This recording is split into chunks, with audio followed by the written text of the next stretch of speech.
係各位朋友，大家好啊！今日就星期日啦，2月1號啊。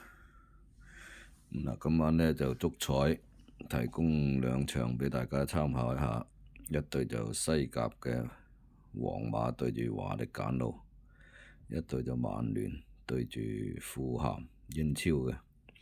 咁啊先講講皇馬對住華力簡奴，咁啊皇馬呢，而家呢就負1.75啊，咁啊對住榜要保組嘅華力簡奴，咁啊皇馬今晚贏咗呢，就拉近巴塞嘅距離嘅啦，所以我今晚就睇好皇馬件波衫會贏到華力簡奴。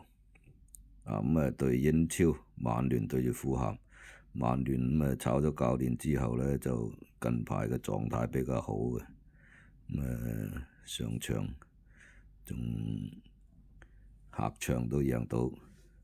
今晚呢就主場對住富咸，只要曼聯贏就可以升上去第4嘅啦。而家就足彩數據就